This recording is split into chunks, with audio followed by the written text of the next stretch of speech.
आज 13 अगस्त है। Lieutenant governor Manoj Sinha के सलाहकार कौन होंगे? क्या वो राजनीतिक सलाहकार होंगे या जो इस समय 4 ब्यूरोक्रेट उनके साथ हैं, क्या वही कंटिन्यू करेंगे?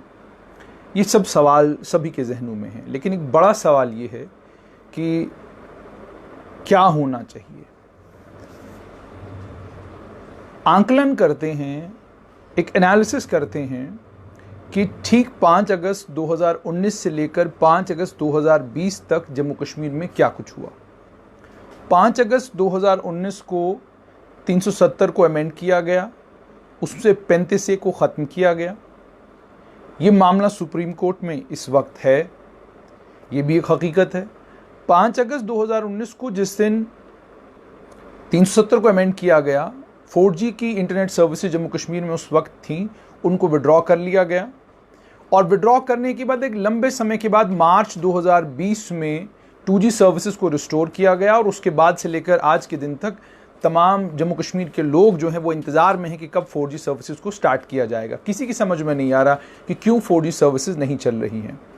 किसी की समझ में नहीं आ रहा कि बहुत सारी और जो बदलाव, जो चेंजेस हो रही हैं वो क्यों हो रही हैं।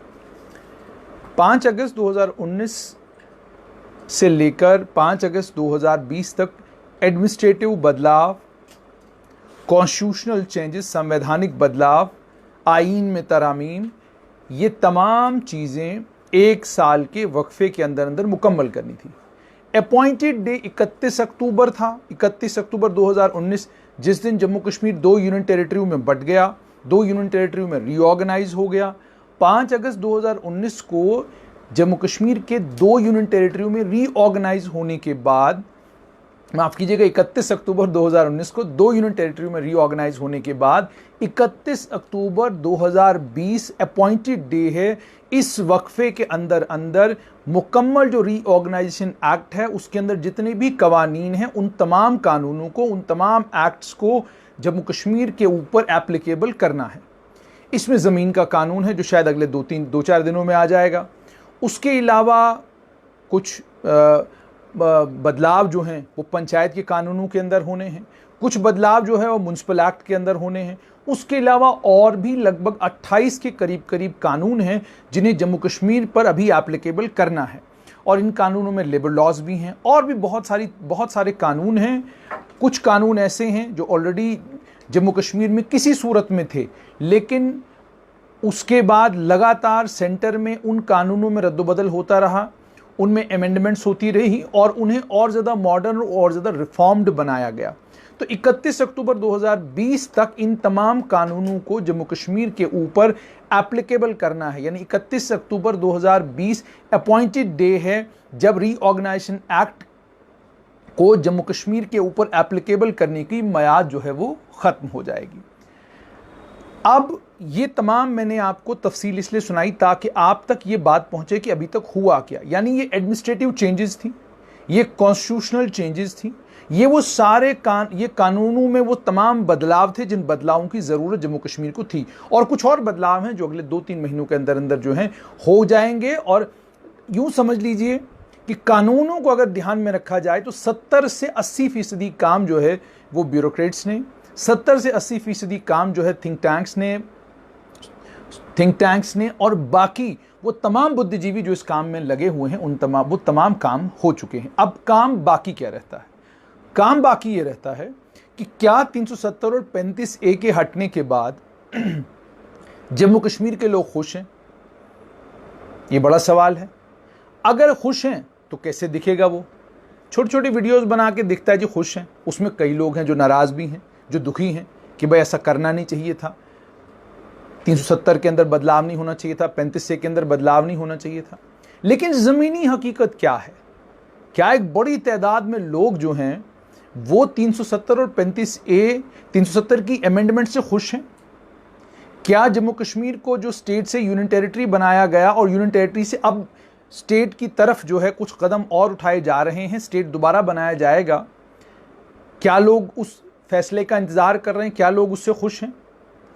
क्या ये जो संवैधानिक बदलाव हुए हैं क्या लोग इनसे खुश हैं? अब इनको मापा कैसे जाए?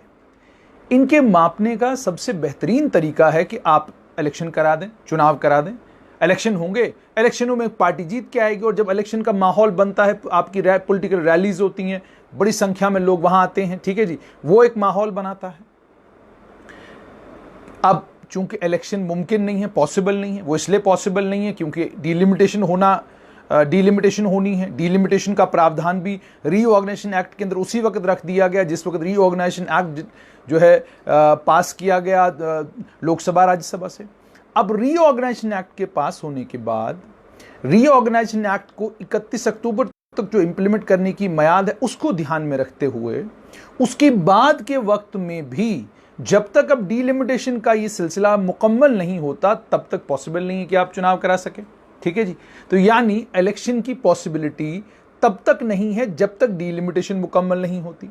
जब डिलिमिटेशन मुकम्मल होगी उसके बाद भी जम्मू कश्मीर में पहले तो मौसम, कश्मीर में सर्दी के महीनों में आप चुनाव नहीं करा सकते, ठीक है जी। जम्मू में एक्सट्रीम गर्मी जून जुलाई के महीने में होती है, अगस्त के महीने में आज मानसून चल रहा है, तो इन मौसम का भी ख्याल रखना है, इस चीज़ का भी ख्याल रखना है कि फिजिबिलिटी का भी ख्याल रखना है कि भाई मानसून के टाइम पर अगर हमने चुनाव करा दिए तो मानसून के टाइम में जम्मू में बहुत सारी जगहें ऐसी हैं जहां आज भी बाढ़ आती है, बहुत सारी और परेशानियां हैं, उनको भी ध्यान में रखना है।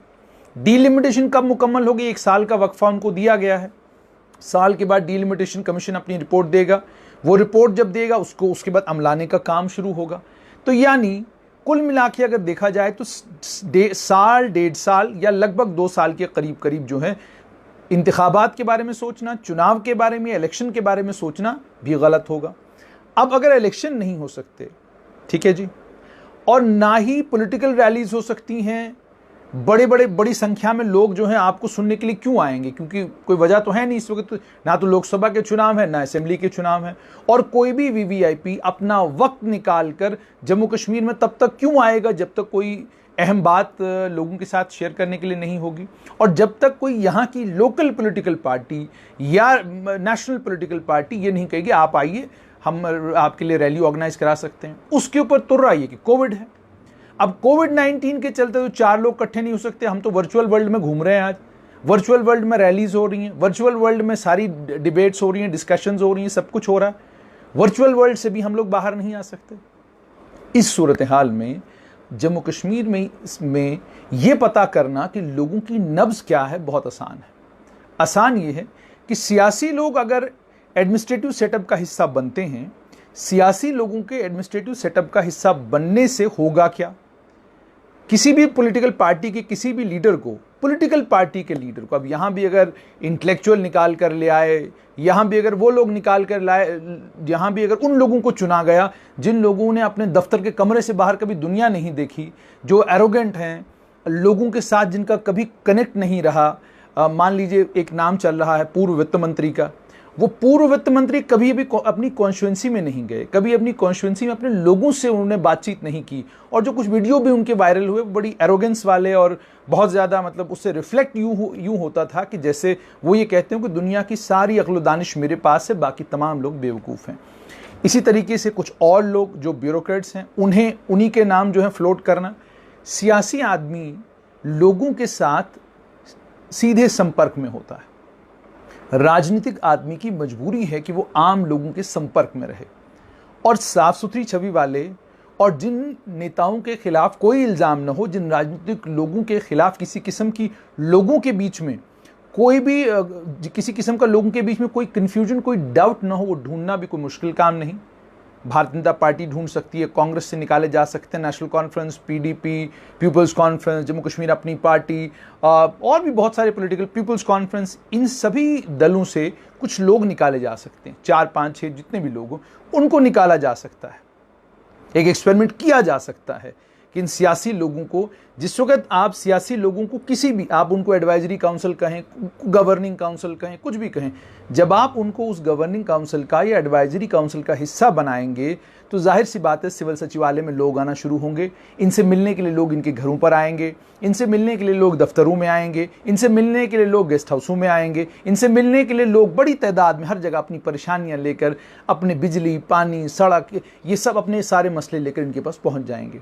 जाहिर सी बात है जब लोग आना जाना शुरू कर देंगे, दोबारा से आम जनता के साथ जम्मू कश्मीर की सरकार का संपर्क बनेगा तो जाहिर सी बात है फिर जाके हम इस बात का आकलन कर सकते हैं कि क्या 370 और 35A के बाद का जम्मू कश्मीर अब कैसा होगा।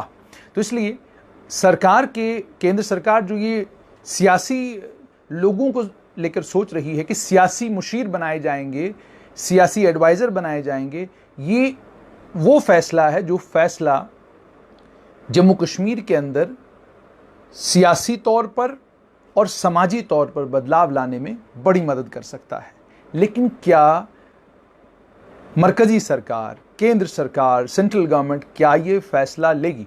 बड़ी बात ये है, सेंट्रल गवर्नमेंट ने बहुत बहादुर और बहुत बड़े फैसले इससे पहले भी लिए हैं और जम्मू कश्मीर की बका के लिए, जम्मू कश्मीर के आने वाले कल के लिए एक ऐसा फैसला लेना जो आम लोगों को एडमिनिस्ट्रेशन और सरकार के करीब लाए, किसी भी हिसाब से गलत नहीं कहा जा सकता। उम्मीद है कि सेंट्रल गवर्नमेंट जब जम्मू कश्मीर को लेकर सोचना शुरू करेगी तो उन तमाम चेहरों को ढूंढ निकालेगी जिन्हें लेफ्टिनेंट गवर्नर मनोज सिन्हा के साथ एक टीम बनाकर जम्मू कश्मीर के अंदर डेवलपमेंट, प्रोग्रेस और प्रोस्पेरिटी की जो 3 मिशन हैं, इन तीनों मिशनों को फुलफिल करने में कामयाबी हासिल कर पाएंगे। लेकिन ये मुमकिन तभी हो पाएगा जब केंद्र सरकार जिस चीज़ पर सोच विचार कर रही है, पुनर्विचार किए बगैर इस फैसले को अमलाएगी और जम्मू कश्मीर की जो अगली आने वाली गवर्निंग काउंसिल है, उस गवर्निंग काउंसिल में बजाय ब्यूरोक्रेटों के, बजाय बाबुओं के,